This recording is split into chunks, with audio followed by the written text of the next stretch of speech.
Suhu politik internal PDI Perjuangan yang memanas seiring gesekan antara Ketua DPP PDI Perjuangan Puan Maharani dengan Gubernur Jawa Tengah Ganjar Pranowo masih bergulir.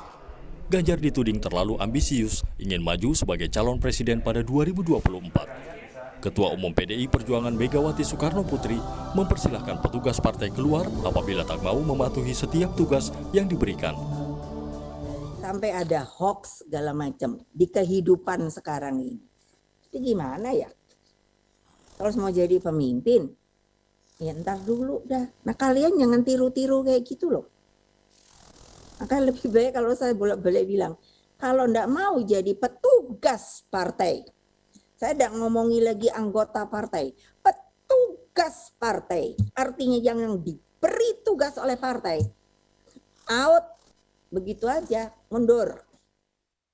Indikasi memanasnya hubungan Puan dan Ganjar muncul saat Ganjar tak diundang dalam kegiatan pengarahan untuk kader PDI Perjuangan di Jawa Tengah. Ketua DPD PDI Perjuangan Jawa Tengah Bambang Wuryanto menyebut Ganjar Pranowo terlalu maju menyiapkan diri untuk Pilpres 2024. Padahal belum ada sikap dari Megawati Soekarno Putri. Kultur Jawa itu kalau diberi tugas sama komandannya kan Ibu Megawati Soekarno Putri.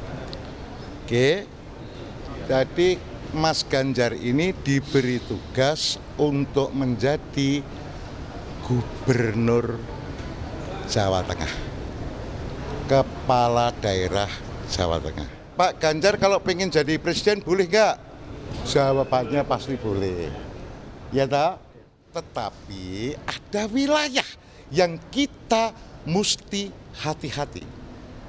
Kalau wilayah aku pengen jadi calon presiden, itu wewenangnya Ibu Ketum. Betul? Karena itu wewenang Ibu Ketum, tentu saya harus approach sama Ibu Ketum.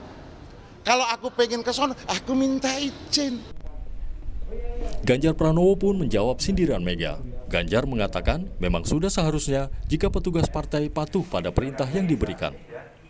Ya harus nurut, harus tegak lurus petugas partai itu Pak, untuk yang tidak harus petugas partai harus nurut semuanya. Sampai ada hoax. Sementara itu, pengamat politik dari UIN Syarif Hidayatullah Jakarta Adi Prayitno menyebut pernyataan Megawati ini sebagai peringatan agar tidak ada lagi petugas partai yang bertindak seperti Ganjar. Terkait pidatonya, kader harus out jika tidak mau menerima sebagai petugas partai. Ini satu sinyalemen bahwa jangan sampai ada lagi orang seperti fenomena Ganjar Pranowo yang dinilai sudah merasa lebih besar dari partai, yang dinilai sudah tidak disiplin dalam partai. Karenanya, siapapun Anda, kader PDIP harus siap tunduk diperintah oleh kepentingan partai. Jika tidak, Anda tidak akan ada apa-apa.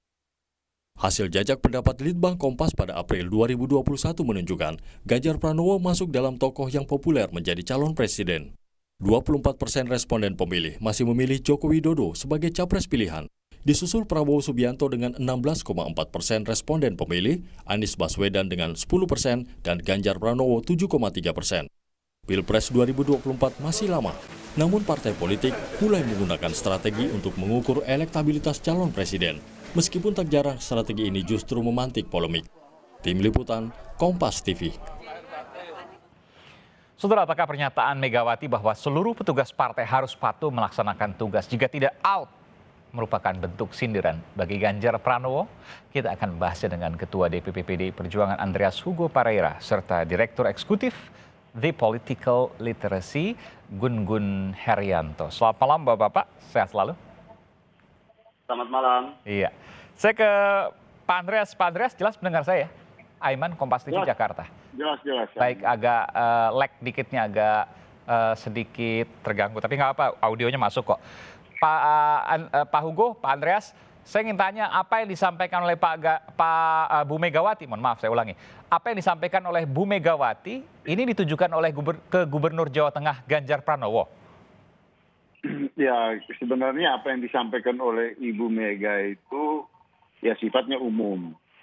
Dalam arti ya ini di acara internal partai dan kemudian ya berkaitan dengan petugas partai itu adalah hal yang diatur di dalam anggaran dasar, anggaran rumah tangga.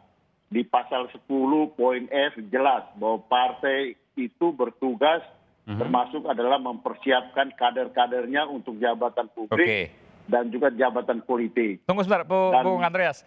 Biasanya kan nggak biasa-biasanya Bu Mega berbicara tanpa konteks. Biasanya kan selalu ada konteks. Konteks yang terdekat adalah Ketua DPP PDI Perjuangan Puan Maharani tidak mengundang Ganjar Pranowo di Jawa Tengah yang merupakan Ganjar Pranowo gubernur di sana. Dan kemudian ada pernyataan dari Ketua DPD Jawa Tengah, Bambang Pacul, Bambang Wuryanto, yang menyatakan bahwa Ganjar itu kemajon atau terlalu maju atau kelewatan karena mau maju sebagai calon presiden. Ini kan dua kejadian, habis itu baru ada kemudian pidato Bu Mega. Kayaknya nggak mungkin nggak berhubungan, nggak mungkin tanpa konteks. Benarkah itu? Ya itu interpretasi bisa saja. Tapi apa yang disampaikan, interpretasi kan bisa terbuka, Aiman. Oke. Artinya ya mau dikontekskan kemana itu bisa kita lakukan. Tapi kalau menurut Pak Andreas, bukan itu? Ya kalau saya sih melihat bahwa sebagai kader partai itu hal yang biasa.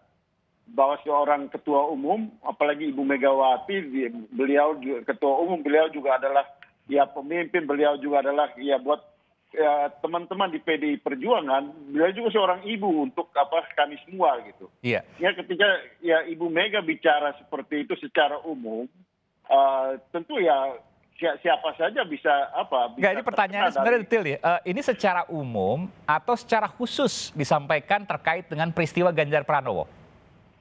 Saya tidak melihat bahwa itu harus secara khusus, tapi kalau ada yang merasa bahwa itu menjadi bagian dari dirinya, ya itu dia harus melakukan perbaikan terhadap itu. Karena itu diatur secara normatif memang ya di PDI Perjuangan setiap kader itu adalah petugas partai. Dan partai mempunyai tugas di dalam pasal 10 poin F, partai itu bertugas untuk menyiapkan kader-kadernya untuk jabatan publik maupun jabatan politik. Nah, dan itu adalah hal yang biasa di. Jadi menurut Bung Andreas ini belum tentu ke sana, saya konfirmasi ya, belum tentu ke sana, tapi kalau mau berpikir ke sana ya nggak apa-apa juga gitu loh. Iya sih, iya. Oke. Ya, artinya ini berlaku umum, tapi kalau itu terjadi khusus pada orang tertentu dan dia merasakan itu ya perbaikilah diri. Oke, perbaikilah diri. Oke. Jadi saya ke Bung Gun-Gun. Kang Gun, ini kalau bahasa yang disampaikan oleh Bung Andreas, nyerempet lah kalau nggak mau kena. Kalau seandainya ini sih mungkin bukan terkait dengan Ganjar Pranowo. Tapi kalau ini mau dikaitkan dengan Ganjar Pranowo, ya koreksi dirilah Ganjar Pranowo. Kurang lebih begitu ya Bung Andreas ya. Tadi sampaikan seperti itu. Kalau menurut Anda, ini jelas ke Ganjar Pranowo atau enggak? Kalau menurut saya melihat kronologis ya, karena itu menjadi konteks sebuah pesan. Contoh misalnya dari sejak pernyataan Mbak Puan Maharani, kemudian Pak Bambang Pacul, kemudian juga pertemuan internal partai, Bu Mega juga kembali mengingatkan ini. Jadi ada konteks yang bisa kita pahami bahwa pernyataan itu juga bisa menurut saya punya irisan ya dengan peristiwa kekinian. Lebih tepatnya lagi adalah terhubung dengan konstelasi yang menyangkut Pak Ganjar Pranowo. Jadi memang ditujukan untuk Ganjar Pranowo. Apa yang disampaikan oleh Bu Mega? Ya, saya melihat ada konteks umum dan konteks khusus tentu ya, karena pernyataan politik itu tidak selalu bersifat normatif, ada makna yang berkonteks tadi. Ya memang tidak mention secara khusus nama Pak Ganjar, ini pernyataan yang disampaikan ke seluruh kader, tetapi panggung politik satu pekan ini kan diramaikan dengan wacana soal internal PDI Perjuangan menyangkut kandidasi 2024. Jadi ya saya pikir relevan interpretasi kalau kemudian menghubungkan makna pernyataan Ibu Mega itu dengan posisi Pak Ganjar dalam relasi kuasa ya antar aktor di PDI Perjuangan sendiri. Karena Mas Aiman, Bang Andreas tadi juga sudah sampaikan, dalam konteks tradisi politik di PDI Perjuangan, posisi Ibu Mega bukan hanya sekedar ketua umum, tetapi dia adalah veto player dari seluruh kebijakan menyangkut hal-hal strategis apalagi Pilpres. Karena amanat Kongres yang kemudian mengamanatkan Bu Mega lah yang menjadi penentu. Oke. Sehingga Oke. itu bersifat personal sentris. Oke, tapi ada yang janggal nih. Kalau dikatakan ini menuju atau khusus untuk Ganjar Pranowo, kan pada saat Puan Maharani pidato di Jawa Tengah, di Semarang, yang tidak mengundang Ganjar Pranowo pada waktu yang bersamaan itu bertemu dengan Bu Mega di Teguh Umar, Jakarta. Apa yang bisa dipahami dari sini? Nanti saya akan ke Bung Andreas juga, termasuk ke Kang Gun Gun. Selepas jeda, saya akan segera kembali. Tetap bersama kami di Sapa Indonesia Malam.